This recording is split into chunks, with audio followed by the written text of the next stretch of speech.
But Johnny, let's move on into the next topic we got, and we're still kind of looking at Marvel movies, but in a different way. We're kind of looking. Light. The question is, and I saw this on a Screen Rant article, where basically the question is that we're asking is, could DC be outproducing Marvel by 2020? Their article said DC could be. So they're saying DC could be outproducing Marvel for these reasons. So on the Marvel side, they've pretty much established it's going to be 3 movies a year. They've been doing this since 2017, so last year. It's going to be boom, boom, boom. Like this year, it's going to be Captain Marvel. It's going to be Avengers 4. It's going to be Spider-Man. And then whatever we get in 2019 or in 2020. Yep. But for DC, there's a little bit more options. There's Birds of Prey. There's the Bat. Like in 2020, there's Birds of Prey, the Batman, the Flash, Green Lantern. This year, for sure alone, we're getting a Shazam movie. We're getting Wonder Woman. We're getting a Joker movie. And we're getting next year, Aquaman. Yeah. Oh, yeah. This year is Aquaman this year. But 2019 is Wonder Woman, Shazam, and then a Joker movie. So it looks like for 2019, hey, we're going to match you. But then in 2020, they could put out more movies. And the one reason that they put into, and this is the main thing I'm going to hit when I start talking about this, is that especially with Birds of Prey is an example of DC and their new approach with Warner Brothers, where now they've confirmed that it's going to have a smaller budget than previous DC films, and it's going to be a little bit more of like, hey, some of these movies are going to have smaller budgets, which means less pressure on the director and writers to, hey, this really needs to be a hit because we need to make our money back. Let's be honest, if you just make it good on a smaller budget, then it's going to make it's going to make its money back because you're not spending so much on it. But also it plays into, hey, if we have these movies on smaller budgets, we can make more of them. So like the example I think of in my head is instead of making one BVS with that budget, split it in half, make 2 movies. And it kind of seems like that might be the goal with DC. I'll ask you, do you think DC will outproduce Marvel by 2020 in 2 years? Well, let's put it this way. If they're going to start putting more money to less money on movies, basically. More money into smaller budgets. Yeah.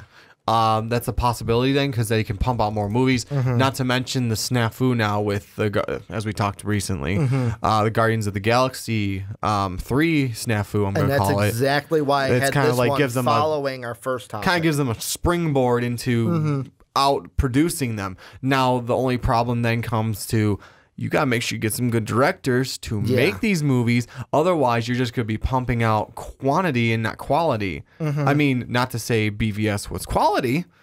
No, BVS sucked, and I'll be the first to say that. But like you said, and I'm the DC fanboy. Exactly. And you said you read a description that Aquaman, the movie coming out, it looks like it's going. Yeah, it is, or I saw. So yeah, I saw you an say article, that you read the article. So I saw an article headline. I didn't even read the article. Like we've talked about on podcast. I just saw the article headline and went, oh, if that's true, that doesn't bother me. Where it said basically the early screenings of Aquaman.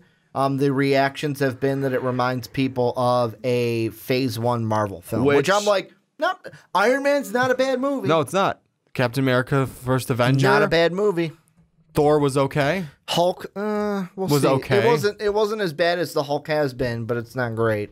Like I said, okay. I didn't say it was great. It's not a bad movie. Like, I said it's okay. Like if Aquaman is that, it's like, well, it's better than BVS. It's a step in the right direction. Exactly, it's a step in the right direction. What I'm looking at. I mean, maybe it's not Wonder Woman then, but yeah, Wonder Woman's like a Phase 2, Phase 3. Wonder Woman to be really fucking good. Well, Wonder Woman was like a Phase 2, Phase 3 movie compared to Marvel ones. So, yeah, I mean, even if Aquaman's just like a Phase 1 movie, fantastic. They're going in the right direction. But you want to make sure you make movies like that and not to throw out a small budget and make another BVS. You don't want something quality like that because even like, I shouldn't say quality like that. Yeah, unless you make sure you like those are your simpler films. Like I wouldn't make The Flash, I wouldn't make Green Lantern or any of your main Justice League members that smaller film. Maybe something from the Bat family, maybe something from Birds of Prey, like you said, even the Joker movie. Make those smaller budgets because you're not working with as many characters or with as main a character as you want your Justice League to be. Well, and the interesting thing, and the one that I'm kind of looking at right now, is basically the thing that you mentioned, where you said that, oh, well, you know, you got to make sure that you're getting the actors, you're getting the directors, but with the smaller budgets, what that also means is if you're going to have a smaller budget, you're not going to have directors like the Russo brothers on these projects. Oh, I didn't even say actors. I'm saying you meant directors is what that's what I meant. Yeah, but it's like you're not going to get those high profile directors. Like I'm just quickly looking up let's see, I pulled up The Flash and Birds of Prey. I'm also going to pull up the Batman, and then what was the other one that could be out in 2020? It was Birds of Prey, it was The Flash, it was Matt Reeves' The Batman, and I believe there was one more. No, The Joker's 2019. I'll figure it out. But basically from what I've been looking at is, Green Lantern Corps, which I don't even know if they've got a director for that yet, but what I've been looking at out of those movies, the only one to have, to me, the most high profile director, I would say, would be the Batman. Like, yeah, Green Lantern Corps doesn't even have a director yet. But like Matt Reeves is on the Batman, that would probably be the director you're paying the most for. The Flash has two. Obviously, we've talked about them before. I believe both of them wrote Spider-Man Homecoming. You've got John Francis Daly, who the last thing that he directed was Game Night. He's directed Vacation, which was in 2015, which I think was the Ed Helms Vacation kind of spinoff. Yeah, it was the Ed Helms Vacation remake. From the Chevy Chase one. Then you have Game Night, which was in 2018. Then you also have Jonathan Goldstein, who also directed Game Night and also directed Vacation with John Francis Daly. So it's like lesser names, I would say, but you've got some repertoire there, and both of them wrote Spider-Man Homecoming. Yeah. So they have that background with it. But like Birds of Prey, it's going to be interesting. And I'm not against this because it's the same thing on the actor side where it just depends on how they're going to be and if it's going to be good. Like for the Birds of Prey movie, the director is Kathy Yan. And I hope I pronounced that right. The last thing that she's directed it's called Dead Pigs. I've never heard of it. And I'm not saying like, oh, she's a small up and coming director, this is going to be terrible. I'm not saying that. It's just she's one that's probably the least well known out of any of the directors for these three movies so far, because everything else has been According to My Mother, Downriver, Last Night. All of those are shorts. They're not even like full movies. It's just shorts. So that's what you can do then with smaller budgets is we're not going to go and try to get the big names. We've got our big names. We've got Ben Affleck. We've got Gal Gadot here. We've got a Margot Robbie with Harley Quinn. But we're going to fill those people with a supporting cast that might not be trying to hit the home run with the big name and just trying to find good people that fit the role. I'm going to say this. He's going to change after this Spider-Man Far From Home when he gets a new contract, but kind of like Tom Holland for Spider-Man.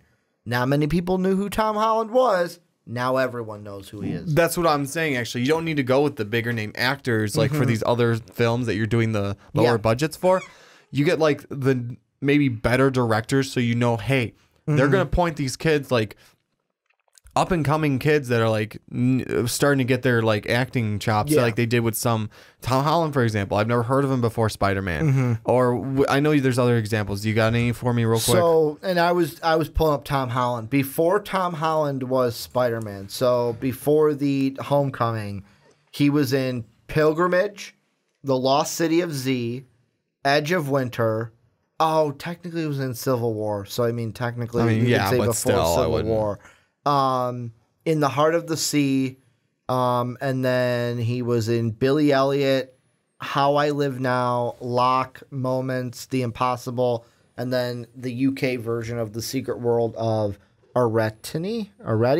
That was 2010. So before Civil War, even after Civil War, before Homecoming, not many things I have seen. I wouldn't say I not one of those things sparked off like I know what that is kind of a thing. But I'm saying more up and coming actors and actresses like that. That's so what they can do. Don't have Tom Cruise play Green Lantern. Got it. I mean, you can. Anyways, because that's what we talked about last week. Yeah. Don't want him anywhere near my DC. No. Maybe have like the up and coming actors do these smaller roles, like Nightwing, whoever else you're gonna throw in there for the smaller budget films, and then have like a little bit better of a director, so they can push them in the right direction and tell them, okay, this is what I want out of you. This is okay. No, this is what I need out of you. Yeah. And have someone that's willing to do that with them, so you get the nice film with the lower budget. Yeah, and I mean, and then save your larger budgets for Batman, Wonder Woman, Aquaman, Flash. Why can't I think of the name? Green Lantern. I was waiting for it. I'm like, he's gonna get it. He's gonna get it. And the two Martian Manhunter. And the two names that, and I'm going to use this as an example because we're mentioning Birds of Prey.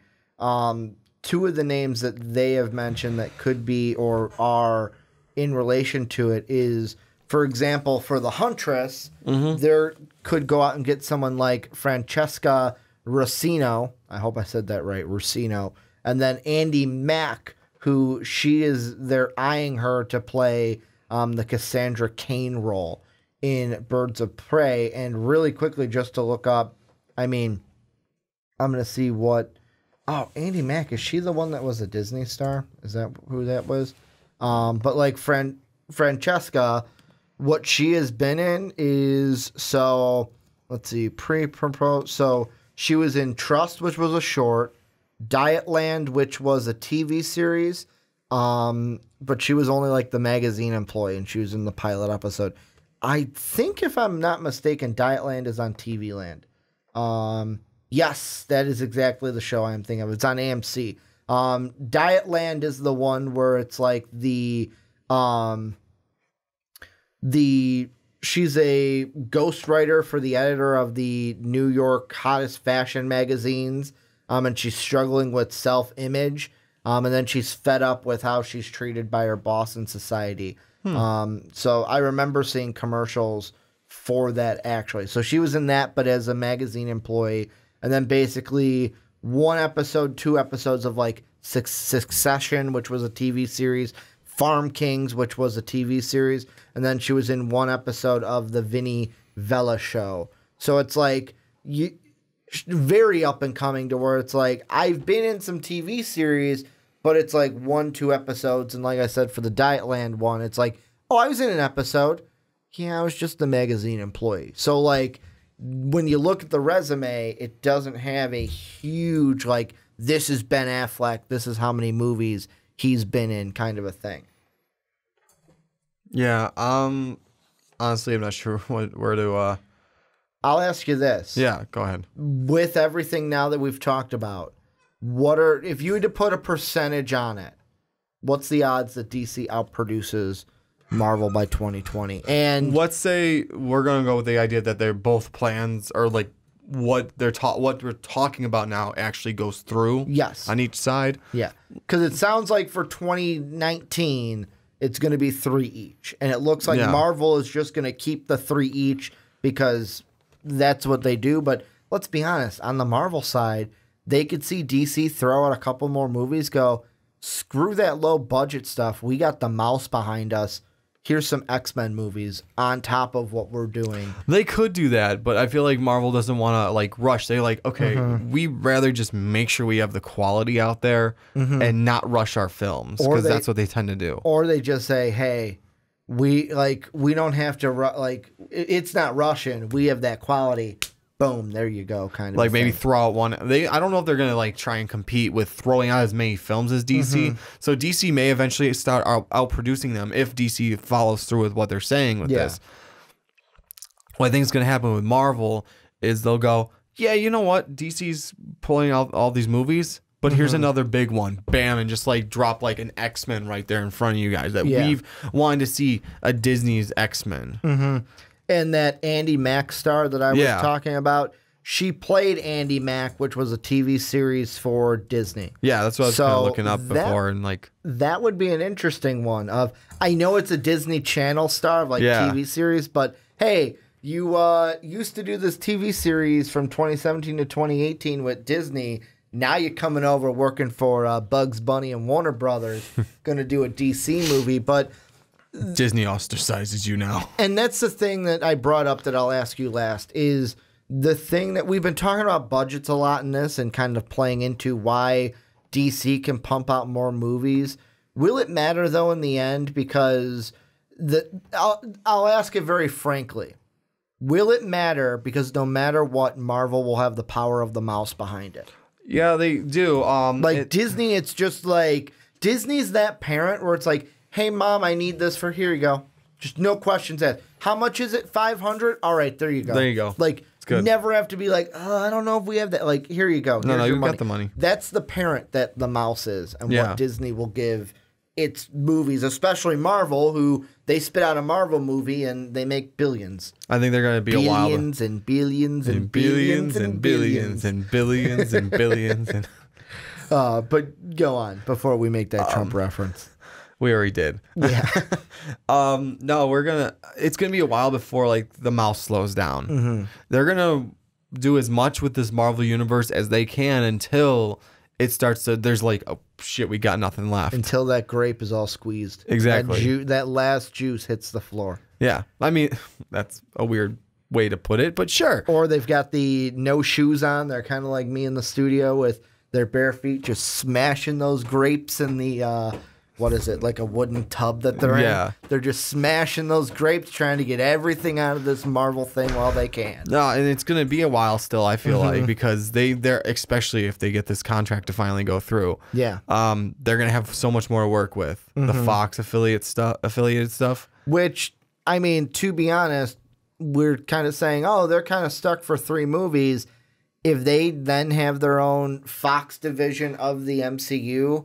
They're not 3 movies. Who's to say they're like, hey, let's throw out 4 movies and there's an extra X-Men movie. Yeah. Like a Avengers movie, a X-Men movie, and then 2 movies that are standalones set off to the side. Exactly. Yeah. Like, okay, here's our 2 standalones for this year. Here's our X-Men movie. Here's our why I couldn't think of Avengers. Here's our Avengers movie. Okay, we're set for the year. Yeah. Or hell, they could say, you know what? I want to do standalone from this our original MCU and this one from our original MCU, an X-Men movie, an Avengers movie, and let's do a standalone from the X-Men as well. They could go and start putting 5 out. No, they could easily. And the thing with DC, and I want to make a go ahead. I want to make a Marvel Alpha Flight movie. Why? Okay, do it, mouse. And that's awesome. Exactly, that's awesome. It's just a Canadian It's a Canadian Avengers. Exactly, it's basically what it is. Maybe Canadian Avengers. If you made an Alpha Flight movie, because Deadpool has referenced Alpha Flight. He has. It was on top of the taxi, one of the signs. Yes. If you made an Alpha Flight movie, would Wolverine be in it? I think he should. Or would you make an Alpha Flight movie post Wolverine leaving Alpha Flight? Ooh, that would be interesting, but I wouldn't, because you want to have that one. You would use his popularity to bring people. Yes, exactly. Because I mean, do you really know Puck or Sasquatch? I've never read a single Alpha Flight comic. I haven't read a comic either. I just know them because I've researched them. I've read Wolverine comics. Exactly. I have not read a single Alpha Flight. You're telling me you've never read about Puck or Sasquatch or I can't remember anyone else. The wrong Sasquatch is what I'm reading about. Kind of staying up late. Is the Sasquatch real? Is he going to take all my beef jerky? I have no idea, man. And I'm pretzel bread there. I'm kind of freaking out. Yeah, that there. Wow, that's a throwback for us. Yeah, that is a throwback joke of Park Ranger Johnny. When I was in school with you for a semester. Maybe we'll bust out some more Park Ranger Johnny on the podcast. That pretzel bread there, don't you know? Yeah, because Sasquatch loves that pretzel bread, man. You better be careful. He gets aroused around that pretzel bread. He does, and then he comes charging, and then you don't know what to do. Anything we're missing in this before we wrap up and move on? With, like, let's say the standards for Marvel now, though, the standards for DC now, and let's say DC's gonna enact on their plan. DC can outproduce Marvel when it comes to amount of films coming out. Whether quality's gonna be there, that'll have to be a wait and see. And that's what I was gonna say with DC. It's not the fact of how many movies you can pump out. It's what are they gonna be. Like, looking at the Shazam trailer, I'm not concerned about Shazam. Same, I'm not. I saw Wonder Woman. I'm not concerned about Wonder Woman, especially number 2. Yeah, it's still Patty Jenkins. It's still Gal Gadot. Like, I'm not worried. I'm right on that. And the Joker, I'm more optimistic for that one because it's a Joaquin Phoenix one, not the man whose name should not be named. Oops, my bad. The Voldemort of our podcast, Jared Leto. My bad, I said his name already. Well, since you said it, that's why I said it. Yeah, that's going to be another interesting one. Also, which is interesting, is I didn't look into this enough for a topic, but I've heard that, you know what other movies Marvel's kind of looking into? Blade movies. Oh, yeah. Reintroducing Blade. They could do X-Men. They could do Fantastic Four. They could do a Blade movie. Or every year they can use Avengers. Like, they've got so much IP. I know DC has so much IP, too. But here's one since we got to make the movies good first. Since we're not doing a topic on it, I can throw it in here real quick. Sure, go ahead. You told me about wow, I forgot the actor's name already. No, that's Jamie Foxx. No, because that's what I. What's the other? Before. That's the other one you mentioned. Wesley Snipes, because he played Blade. No, doing Silver Surfer or Ghost Rider. Oh, Norman Reedus. He wants to play Ghost Rider or Silver Surfer. Marvel can throw one of those out there too. They could. I mean, my vote getting would be a non-Nicolas Cage Ghost Rider would be fun. I would say if you're gonna have him do one of the two, have him do Ghost Rider. I can he'd be good. Like you just basically take Daryl Dixon, throw it in there, and rip off his skin and make his head on fire. Yeah, that's it. I think that's all you really need to do is take that. Well, take away the crossbow too. Switch it with a chain. Basically, but like the outfit's literally the same. Like, it should be close to the same. You can if you really want to. The wings are like, get the reference. Like, say, hey, can we let us have the wings on the back? Could you imagine just like Disney's like, okay, we're gonna give you this $10,000 or $20,000 to let us use that. Yeah, to use 2 wings on the back of a leather vest. And the mouse has so much money that they can just push it right along. Is that enough? Okay. Is that enough cheddar for you? It's because it's the mouse. Basically the mouse is not even that. That's the pun I was giving. Not just that, they're the guy at the Italian restaurant where it's basically just tell me when. Just tell me when you have enough cheese on that. Enough cheddar on like that. I said that's Parmesan though. Yeah, I know, but like cheese, that's what you made me think of. Like they're just piling on the money. It's like just tell me when. Just say when. Say when. Say when. I said when 20 minutes ago. And they keep piling it on. But yeah, for me with DC, making sure you don't take it back. When me with DC, it's basically I am on the Wonder Woman was good. I'm not nervous about the next one's coming up. Even Aquaman, I'm not nervous about after seeing that trailer. But I need to have my faith reaffirmed a little bit. I'm never going to go against DC, but I'm not at the same time blind to where I'm not blind to where it's like, man, BVS was the best movie I've ever seen. Join us, Ricky. Those words will never ecstatically be coming out of my mouth. Fanboy. Because I was not a fan of that one. But this is where you guys come in. Let us know what you think down below in that comment section. What do you think about DC possibly outproducing Marvel, the film schedules, the smaller budgets that we talked about, the mouse? Let us know what you think down below in that comment section.